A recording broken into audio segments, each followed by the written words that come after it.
ഈ റീല് നിങ്ങൾ എപ്പോഴാണോ കാണുന്നത്, ഏത് സമയത്താണോ കാണുന്നത്, ആ സമയത്ത് നിങ്ങൾ ഞാൻ പറയുന്നത് പോലെ ഒന്ന് പറയണം. ചെറിയൊരു വാക്യമേ ഉള്ളൂ, ഞാൻ പറയുന്ന പോലെ ഒന്ന് പറയണം. അതായത് പറഞ്ഞോ, സുബ്ഹാനല്ലാഹി വബിഹംദിഹി.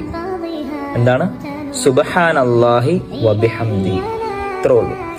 ഇപ്പൊ നിങ്ങളിത് പറഞ്ഞിട്ടുണ്ടെങ്കിൽ നിങ്ങൾക്ക് സ്വർഗത്തില് ഒരു മരവൃക്ഷം നട്ടുപിടിപ്പിച്ചു.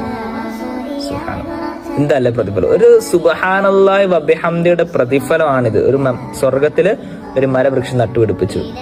ഇനി നിങ്ങൾ ചെയ്യേണ്ടത് എന്താന്ന് വെച്ചാല് ഈ റീല് മറ്റൊരാളിലേക്ക് എത്തിച്ചു കൊടുക്കുക. അടുത്ത നന്മയ്ക്കുള്ള വഴി പറയുന്ന ഈ റീല് മറ്റൊരാളിലേക്ക് എത്തിച്ചു കൊടുക്കുക. അവൻ ചിലപ്പോൾ നമ്മൾ ഒരു സുബ്ഹാനല്ലാഹി വബിഹംദിയെ ചൊല്ലിയെങ്കിൽ അവൻ ചിലപ്പോൾ 10 എണ്ണം ചൊല്ലും. അപ്പൊ അവൻ ചെയ്തതിന്റെ പ്രതിഫലം, ആ 10 എണ്ണം ചൊല്ലിയുടെ പ്രതിഫലം ആർക്ക് കിട്ടും? അയച്ചു കൊടുത്ത് നമുക്ക് കിട്ടും.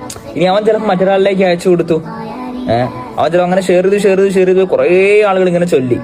അപ്പൊ ഇതിന്റെ എല്ലാം പ്രതിഫലം ആർക്ക് വരും? അവസാനം നമ്മളിലേക്ക് വരും. ആദ്യം ഷെയർ ചെയ്ത ആരാണോ നമ്മളിലേക്ക് വരും. അതുകൊണ്ട് നിങ്ങൾ നന്മയായ കാര്യങ്ങൾ മാക്സിമം ഷെയർ ചെയ്യുക. അദ്ദാല്ലു അലൽ ഖൈരി കഫാഇലിഹി. നന്മയായ കാര്യം അറിയിച്ചു കൊടുത്ത് അവൻ ചെയ്യുന്നതിന്റെ അതേ പ്രതിഫലം ആർക്ക് കിട്ടും? അറിയിച്ചു കൊടുത്തവനും കിട്ടും ഇൻഷാ അല്ലാഹ്.